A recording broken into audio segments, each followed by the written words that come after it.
Abusia ayo msika TV makwaba sabiri yin nanim say Easter festivities mu anu tiru kopie Ghana bebia ekoso na mom yenim say yeba no kwawu anase yehwe Easter dia the headquarters in Iwo kwawu bichemu bepo no so na enenso no second edition of Ghana Business Forum akoso ewo kwawu price so abusia na seweni ense ka kire some dignitaries including President Mahama, Chief of Staff, Majority Leader Honorable Mahama Yari Ghana Face Minority Leader Honorable Alexander Markins and some other dignitaries including the Chief of Staff Honorable Julio Debra and several other persons including the Deputy Finance Minister and it's different and I said several people are informed MPs are foreign business owners the PMO in the course of the discussion Honorable Alexander Markins ekasai or share personal experience then okay you be amount President Mahama also share personal experience or encounter as a businessman.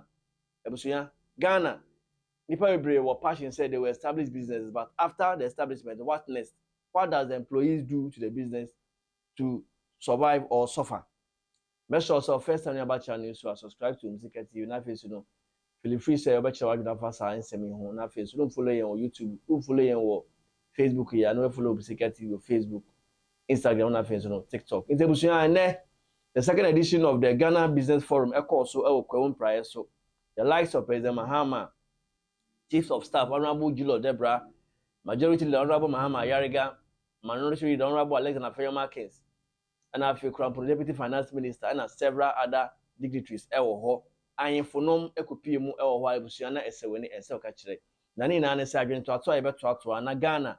Business is better me akọ nim na economy no sweti me ejira ne nan so na Ghana fo enya ahoto ne asetena pa ebuso na o mapayine ekopie mu ho na eseweni ense oka kire ena Minority Leader Honorable Alexander Markins enya konya se obekasa na ebuso o share personal experience as a businessman some time back na enye easy na nsebe no kan ye right from being humiliated at the port crossing the border to Bupe. Yes, all in the name of he being a political opponent. That is, he being an MPP member, no, Ebusia, or Chelsea so far in his business at that time.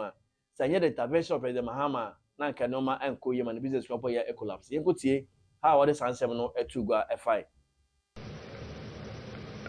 A man mumping for our woman. Your Excellency, President of the Republic of Ghana, Honorable Chief of Staff, Mr. Julius Debra, Honorable Ministers of States, MP from Praeso, MP for Abetifi, other colleague MPs here present, captains of industry and industry players, distinguished members of the business community, friends of the media, ladies and gentlemen, good afternoon. Permit me to start with a little bit of an experience in industry. As a young man, I started a transport business. My trading partners were KWAHUs. They supplied me spare parts and ties on credit. I went through difficult times with the banks, getting loans at high interest, and my workers letting me down. I recall a situation where at Guinness, Ghana, where I was transporting their drinks, at the end of a month, they would deduct all the losses I've made, and then my check was just too small to even pay my loan. And my tie suppliers and spare parts dealers will be on me. I have to pay them. But what happened? Drivers will go and park and play football. They will park and steal some of the drinks and sell. At Awaso, where I was running the bauxite business, drivers will park, they don't care. At a point, I had to bring an expert from Canada to assist me.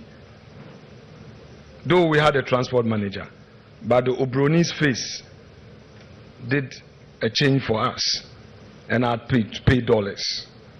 I remember my days at the weekend court because I had to pay SNET and I was defaulting, and the workers did not really care, and they would even go and report you that you've not paid their SNET, and they will use their union to do aluta. The businessman is really suffering. And I also recall when there was a change of government in 2008 and the new government came into office, I was running from Bupe, Aflao to Bupe. We pick gypsum from Tablibo in Togo, go to Aflao, drop some for diamond cement, and continue to Bupe. And then at each point, axle load, they would deliberately stop my trucks, and other trucks would be passing because they said that boy is an MPP boy.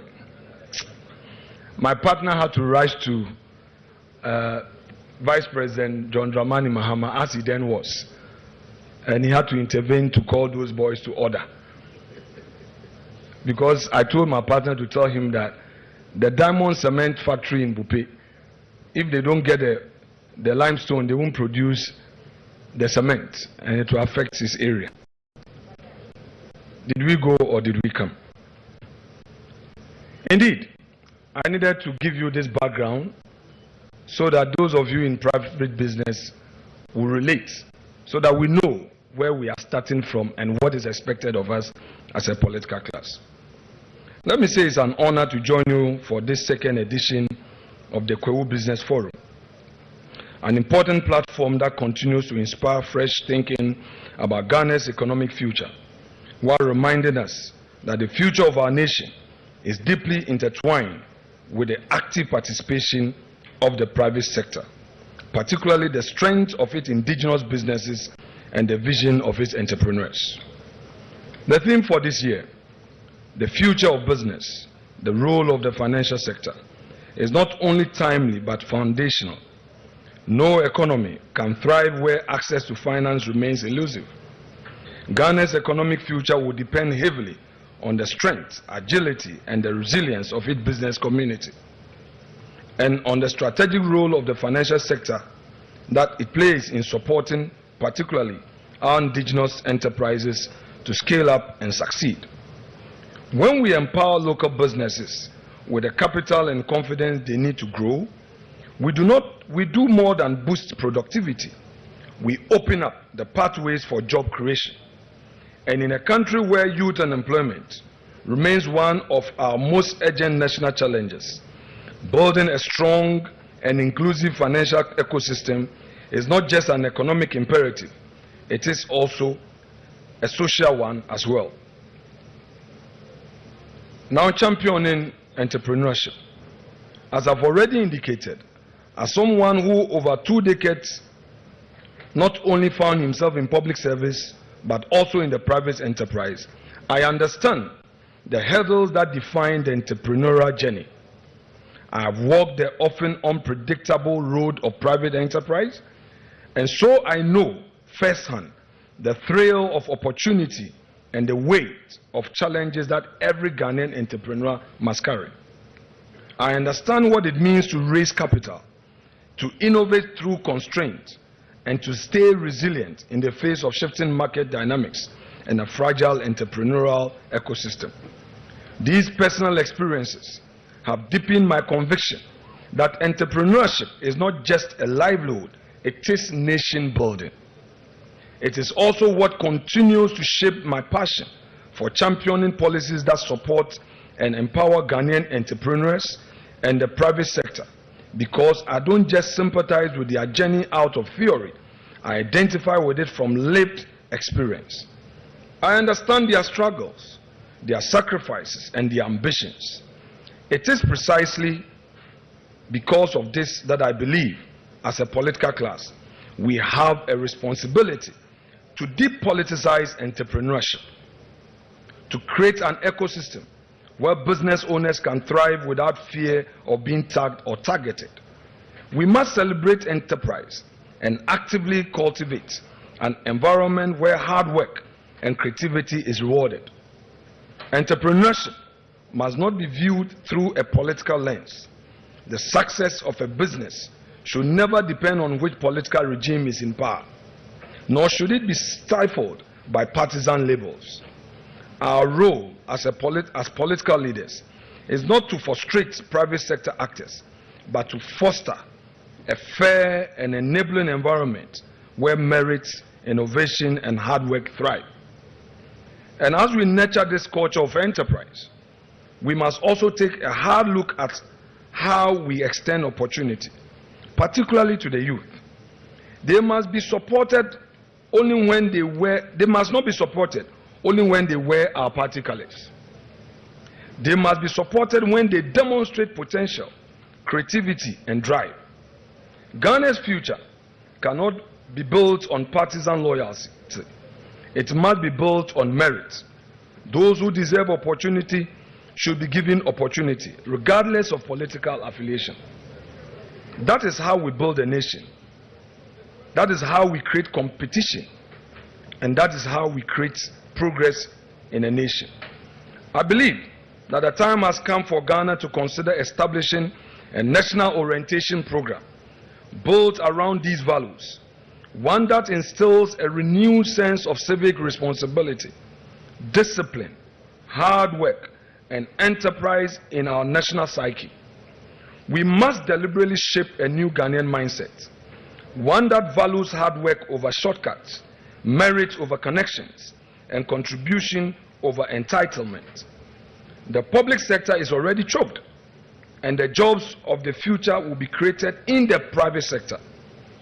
This is the mindset people need to have. Such a program, especially if targeted at the youth, could play a transformative role in reshaping national attitude and helping us build a country where excellence is expected, rewarded, and sustained. The role of the financial sector in the growth of indigenous business cannot be overstated. For our economy to thrive, we must ensure that financial institutions play a more proactive role in supporting local enterprises, not only in providing capital, but also in creating the opportunities that will allow these businesses to grow and ultimately contribute to job creation on a national scale. It is imperative that the financial sector adjusts its approach, becoming more attuned to the needs of small and medium-scale enterprises, particularly those led by young Ghanaian entrepreneurs. We must bridge the gap between access to finance and entrepreneurial potential by developing financial products and solutions tailored to the specific challenges faced by our local businesses. Your Excellency, by doing so, we shall cultivate industries that are sustainable, innovative, and grounded in the realities of our local context. This shift will help transform the business landscape, making local enterprises the backbone of our economy and key drivers of job creation. As financial institutions, you were expected to rise to this challenge. You would not just provide capital, but become true partners in the growth of a prosperous Ghana. I conclude by thanking Your Excellency, President John Dramani Mahama, for putting together a platform like this, which continues to shape the future of business in Ghana. This initiative is crucial for not only promoting dialogue, but also translating those conversations into tangible actions that can propel us toward a brighter economic future. I would like to also acknowledge the contribution of all the industry players present. Let this be the beginning of sustained advantage of the opportunities. Invest boldly in your dreams, for they are the foundation of our collective future. To us as political leaders, the time has come. Let's not only be committed in words, but let us be committed in real terms in supporting entrepreneurs and the private sector. Let us work together to build a business ecosystem where success is driven by merit, hard work, and opportunity, and not by politics. Let me take the opportunity to thank you for this continued effort in creating a forum that will bring initiatives together. God bless our homeland Ghana and make it great and strong. Thank you very much once again.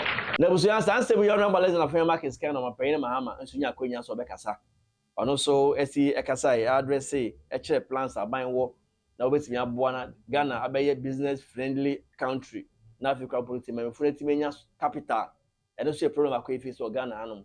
Dwetri capital our best start ejuma a problem. You might have all the business plans and ideas but manage to implement no. Etako ya osi akwa bebrema businesses e Ghana.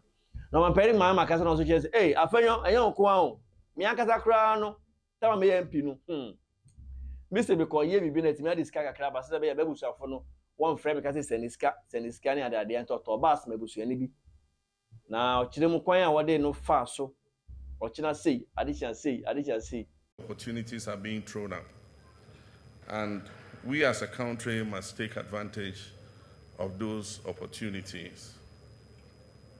From the era of the Cold War, we had the era of globalization. In all these stages, Africa continued to lose out. But I think that the opportunity is beginning to come for Africa because world geopolitics is changing. We all can take note of the trade wars that are taking place between the economically mighty countries. It is creating global shifts in terms of production. And this is the opportunity that Africa must take.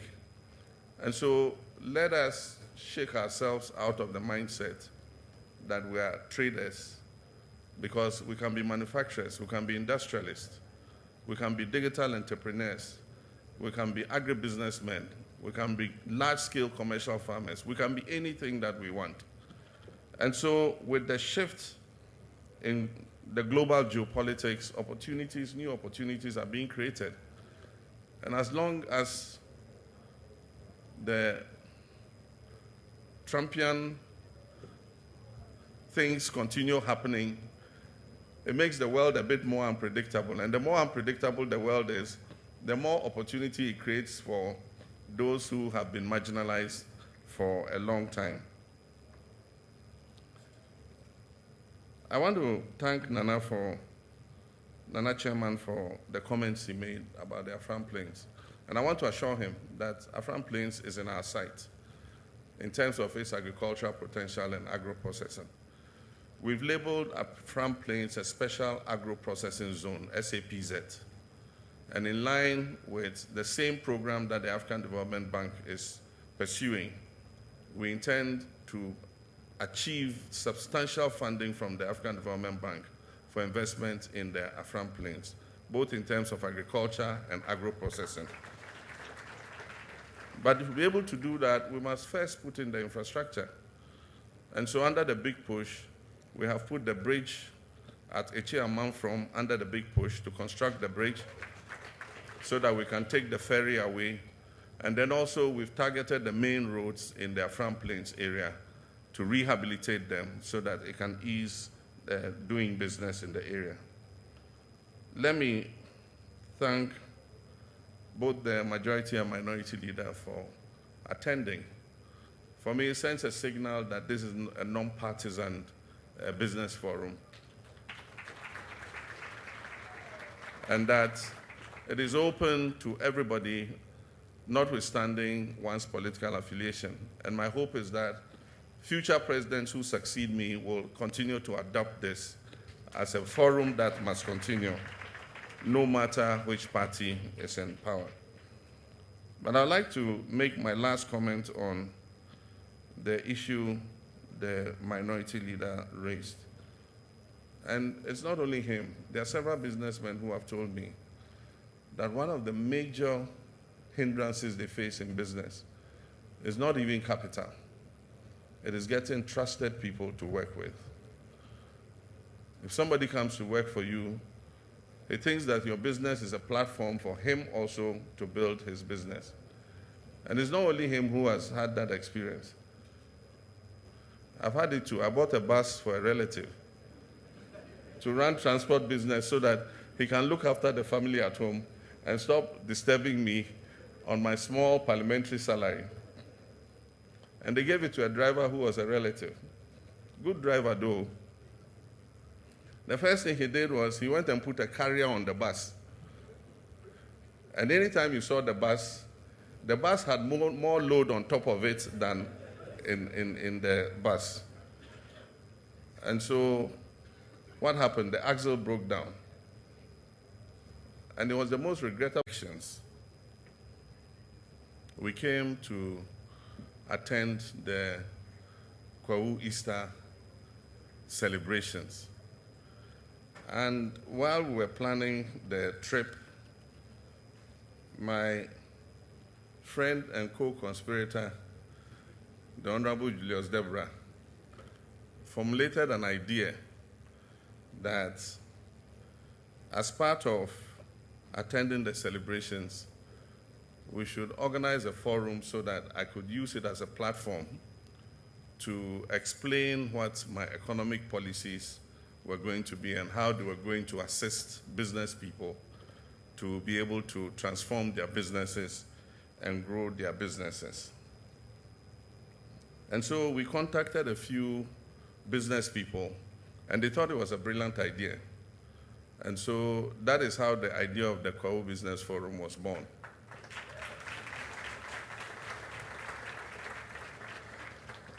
But at that forum, I made a pledge that if God's favor shined on me and I became president, I will come back the next year and we'll organize the forum again, bigger and better. And that when I was coming, I was going to bring my relevant ministers, heads of institutions, banks, and everybody relevant for the growth of business. And so today, in fulfillment of that promise, I'm here with my key ministers, several heads of financial institutions and relevant agencies that can assist the private sector not only to transform, but to grow. And so for me, my happiness is that the KWAHU Easter festivities is not only one for fun seekers. The perception that Ghanaians have about KWAHU Easter is to come and have fun and enjoy ourselves. But from today, KWAHU Easter is also about building businesses. It's about building the private sector.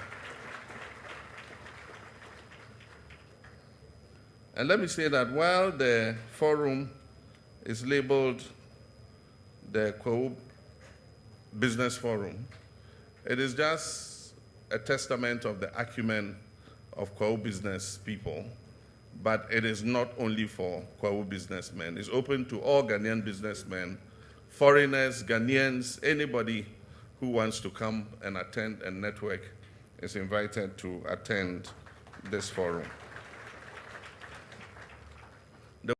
Na kamia kwa say saa de na kwa ye problem o Ghana because who be bi adwuma no adwumayefo no be siw be huro gina okon na why they open the collapse business because they want to enrich themselves.